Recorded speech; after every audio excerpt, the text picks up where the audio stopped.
All right, guys, welcome back to another episode. I'm your host, T. I'm Tasha. And welcome to the Adventures of TNT. Now, today, we are back doing some more comedy in which... Finally. Yes, we've got our Patreon request. This is for a comedian. Her name is Jeannae Robertson.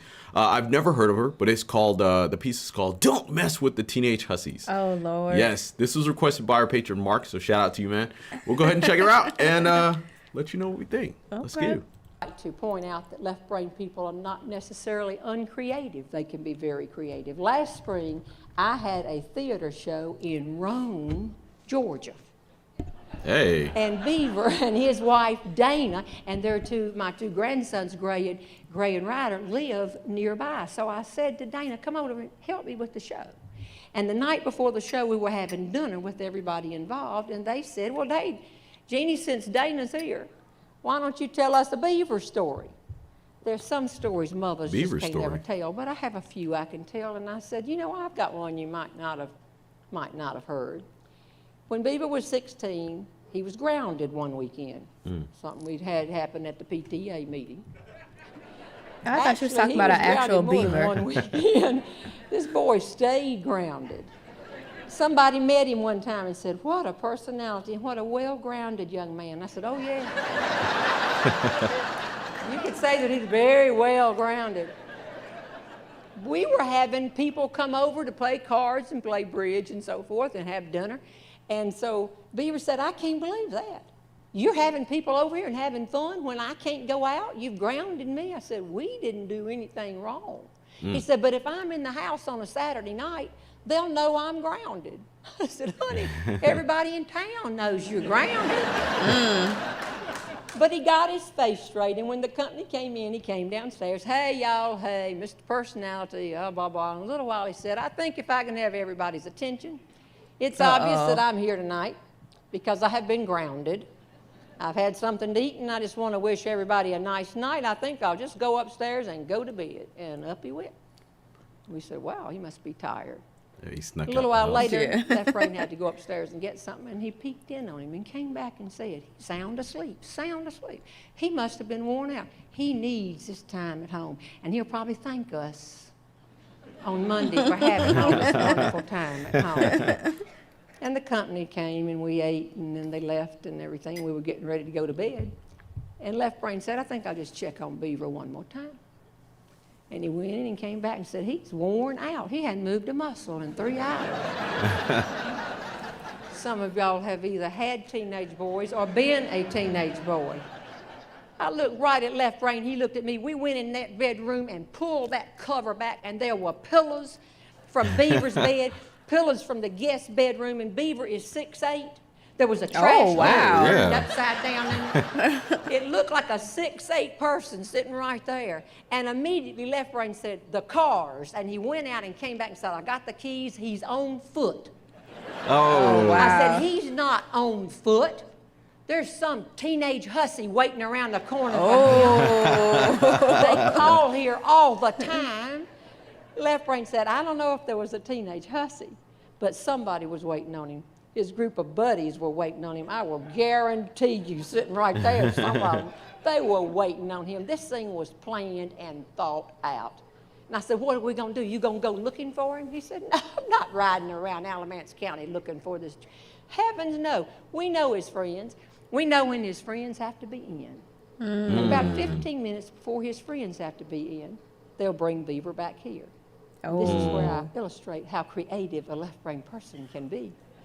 He said, I think we have two choices. Number one, we can lock up this house tighter than a drum. That's what my parents used to do. His second-story bedroom window, which is obvious he went out. And I think he's going to find it's a lot tougher getting back up and in than it got him holding onto that tree and getting down. And we can turn all the lights on. So when whoever has him brings him back and puts him out, and he sees all these lights, he will think they're up.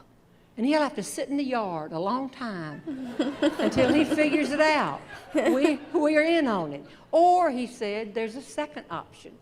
He said, we can lock up this house tighter than a drum, leaving open only that second-story window right there, and we can turn off all the lights and go to bed. But we won't go to bed in our beds, Jeannie. Oh. We'll go to bed in Beaver's beaver's bed. Oh. So we put left That sounds brain like some right stuff here, my parents and would he do. kinda curled up, and I put the trash can, and I forgot we really didn't need all of that down there because he got his foot caught in it and almost fell out of the bed and fell over on that. And then we covered him up, and I got over here, and we were laying, and he said, let's just go to sleep. Well, you don't really go to sleep. You're sort of asleep, but if you hear a noise, you You punch the jump. other one like, Yeah. don't laugh. We were there a long time, and about 11:45, we heard a car door shut very quietly. You could tell that it was not slammed, it was being done. Click out here. There were no lights on in the street. Left brain said, he's back.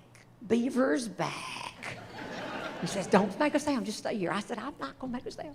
In a few minutes, we heard somebody rattle the back door and then rattle the porch door. Oh. Come around to the garage. We were the bed was practically shaking. We was going around. And then we didn't hear anything. We heard him try one window like, we locked all those windows up. Oh my We thought, he's gosh. gone. I said, he's gone. We let him get away. And left brain said, he's not gone, he's thinking. Yeah. And in a few minutes, we heard feet coming across the roof of the house, very quiet. Oh, You could hear it. no. These were not squirrels running across the top. And we punched each other again, and he got over and tried to get down, and it was tougher, and get that tree and get through. I thought he's going to pull the windowsill off. What are we doing here? But we held on, and finally he made it in, and we could tell he took off his shoes, took off some of his clothes, and came over. And in the pitch dark, pulled that bedspread back and sat right down on left brain. Turn on the lights. Oh, y'all are so funny. Y'all are so funny. All the parents in North Carolina, and I got to get two who think they're so funny. Well, the next morning, when he walked out of the living room, after a big, he turned back and he said to us, that was pretty funny. Now, as I finished this story in Rome, Georgia last spring, it suddenly dawned on me, I'm telling this story to his wife. And his Oh. kids. Dana, I'm telling, and I thought, oh my gosh, I might have messed up here. So I said, Dana, I might not should have told that. That's probably not one you know. And she said, oh no, Jeannie, I know all about it. I was the teenage hussy who picked him up. Oh, that's funny.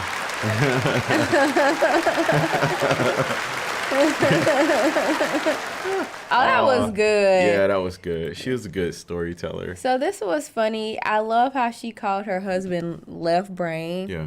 You know, because he's probably like an analytical person. Right. And then her son Beaver being as clever as he is, Right, yeah. still sneaking out but having like a huge personality.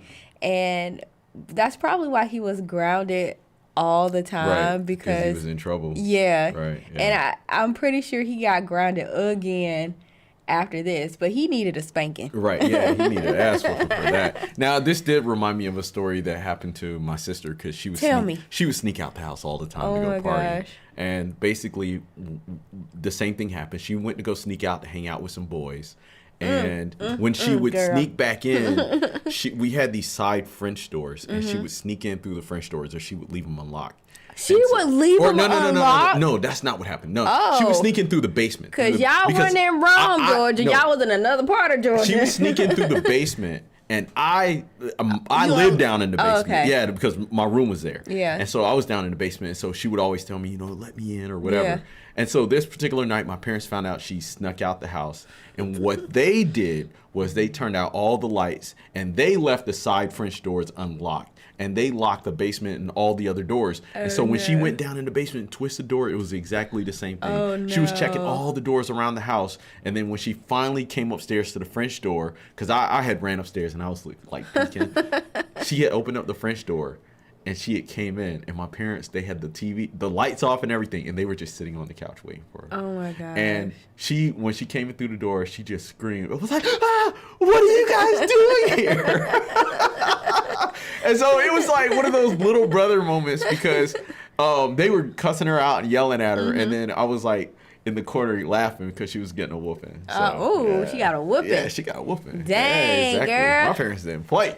Anyway, guys, if you have any stories of sneaking out the house, let us know down below in the comment section. We'll definitely have to check out some more Jeanne Robertson. This was pretty hilarious. I think it's Jeannie, actually. Jeannie? Okay, Yeah. Jeanne Robinson. Yeah, this was great. Anyway, like, share, and subscribe. And, of course, we'll see you guys next time. Peace.